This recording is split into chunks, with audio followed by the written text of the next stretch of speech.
Assalamualaikum warahmatullahi wabarakatuh. Selamat siang. Selamat siang guys ya. Salam sehat untuk semuanya. Saya Dr. Arif Rahman Nurdianto dari Puskesmas Trosobo. Hari ini kita akan membahas dialog ya. Kita akan berdialog ya, sedikit berdialog mengenai bagaimana sih rasanya kita jadi pasien COVID-19. Jadi setelah waktu yang agak lama, kita mencari waktu yang enak untuk kita ngobrol di vlog saya, ngobrol di vlognya Puskesmas. Tibalah saatnya kita bisa ngobrol yang enak di tempat yang santai dengan mantan pasien confirm COVID-19 ya. Boleh Mas ya, saya kalau misalkan menyebut namanya seperti itu. Boleh, silakan. Kebetulan ini Mas Koirul ya, Mas Koirul ini staf kami yang ada di Puskesmas Trosobo, dan beliaunya kebetulan juga pernah confirm ya. Berapa kali Mas confirmnya? Dua kali. Satu kali confirm, yang pertama cuman ini rapidnya aja yang reaktif. Jadi waktu setelah rapidnya reaktif dilakukan swab, ternyata confirm beneran seperti itu. Kemudian nanti kita coba tanya-tanya ya ke Mas Koirul, bagaimana ya rasanya jadi pasien yang terkonfirmasi positif COVID-19, kemudian bagaimana ya kiat-kiatnya di rumah sampai dia ini bisa kembali lagi, lingkungan sekitarnya juga enak, mau menerima semuanya ya Mas ya. Mohon izin nanti saya nayangkan juga Mas ya di channel YouTube kita. Silakan Dok. Kita tayangkan juga.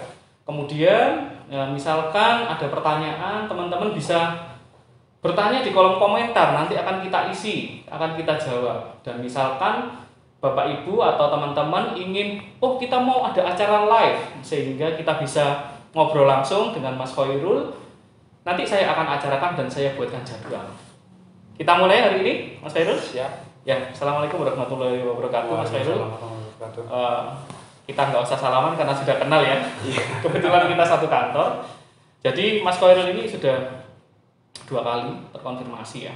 Iya. Gimana rasanya Mas Koirul? Untuk awal kaget pasti. Tapi sebelumnya saya sudah menyiapkan diri bahwa saya suatu saat bisa jadi pasien juga. Karena saya kan kebetulan perawat juga. Ya.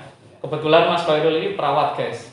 Jadi Mas Koirul ini perawat yang sangat sering sekali merujuk pasien COVID-19 yang terkonfirmasi, dan kita sering kunjungan rumah juga ya. Sering kunjungan rumah juga.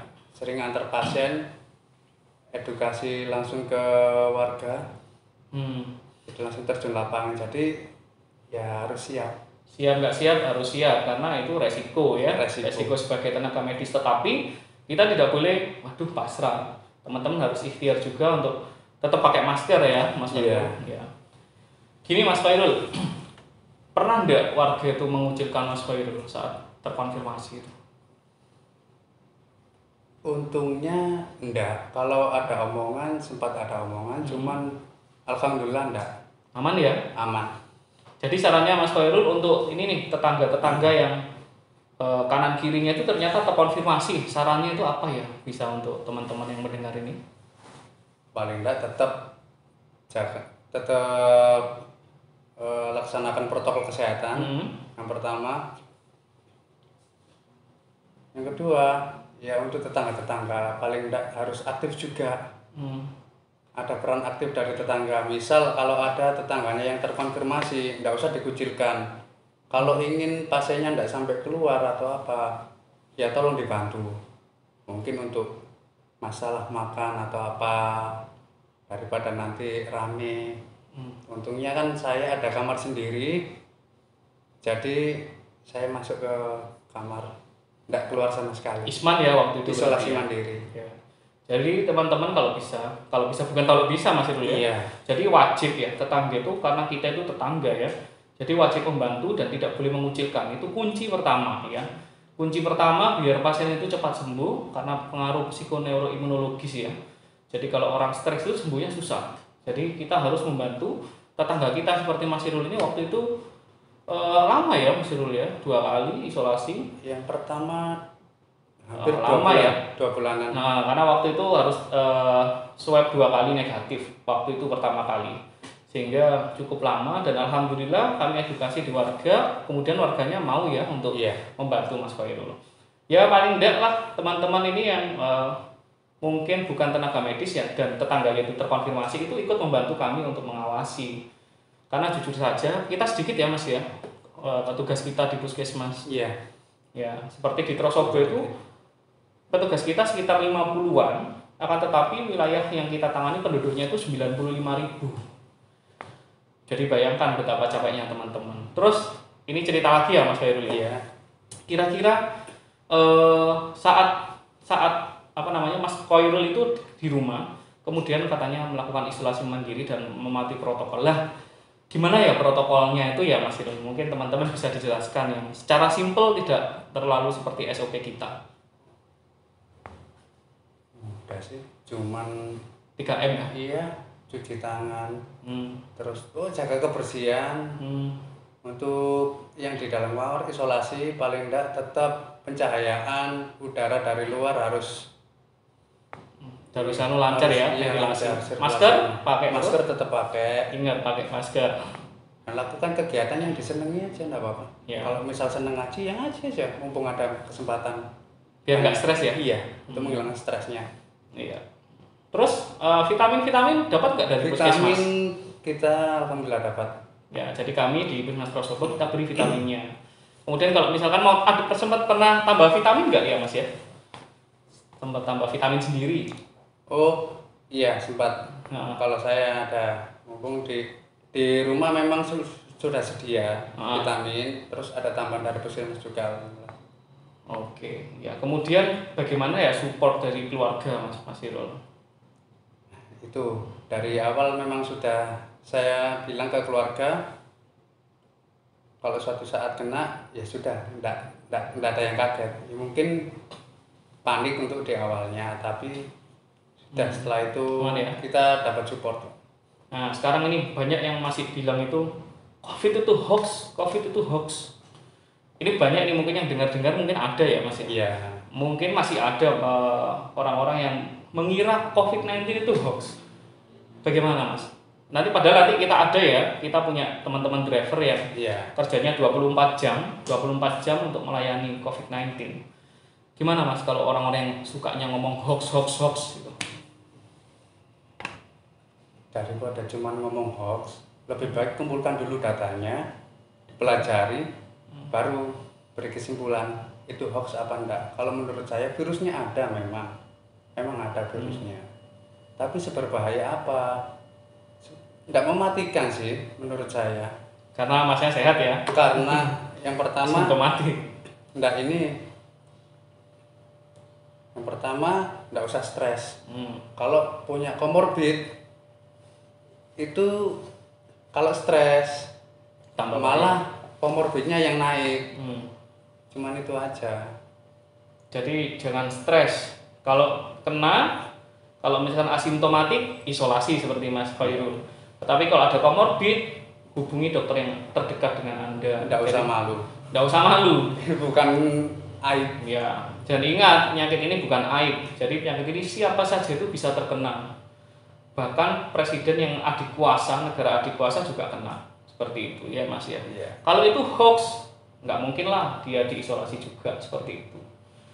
Kemudian Mas Khairul, jadi pesan-pesan apa ya kira-kira untuk pasien atau warga yang melihat tayangan ini? Tetap jalani kehidupan seperti biasa dan patuhi juga protokol kesehatan. Terapkan 3M. Ya, 3M itu satu, memakai masker, mencuci tangan, dan menjaga jarak sama orang lain. Ya, itu aja. Cukup itu aja. Iya. Dan nanti jangan lupa kita ini ada ini Mas ya, kita kemarin ada pelatihan tentang vaksin, vaksin COVID-19. Kita ikuti aja aturan dari pemerintah.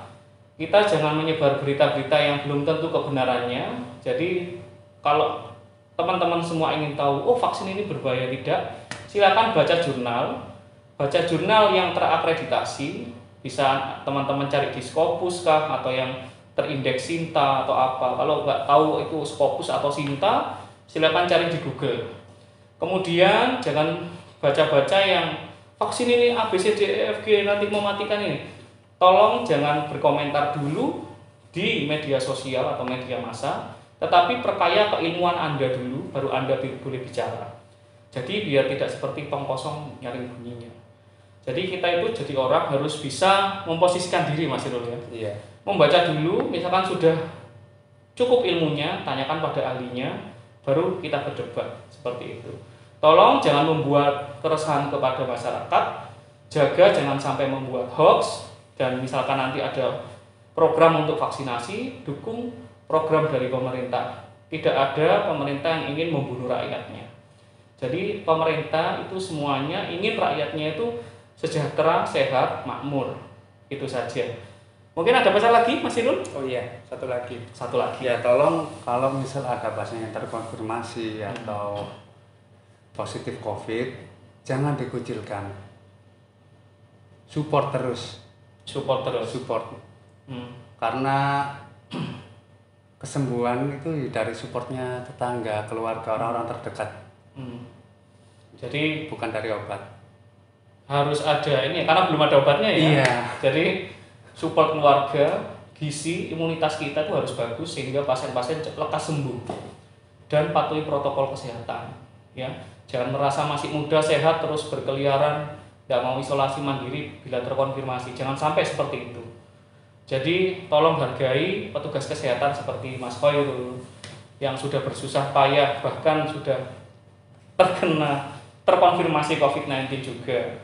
Jadi tolong hargai mereka berjuang untuk Anda dan Anda harus berjuang untuk mereka dengan apa? Dengan menerapkan 3M+. Yang pertama, memakai masker, mencuci tangan, menjaga jarak, kemudian plusnya itu apa? Plusnya menunggu vaksin itu ada. Dan misalkan ada komorbid bagaimana? Nanti kita akan urus, kita akan konsultasikan ke dokter yang lebih expert, yang ahli di bidangnya. Itu saja dari kami, ya Mas Irul ya. Terima kasih atas atensinya. Di sesi-sesi berikutnya akan ada tenaga kesehatan yang lain yang akan kami ajak diskusi dan kita korek ya, kita klik sedikit bagaimana rasanya menjadi petugas selama masa pandemi COVID-19. Terima kasih. Saya akhiri ya Mas Irul. Wassalamualaikum warahmatullahi wabarakatuh. Salam sehat.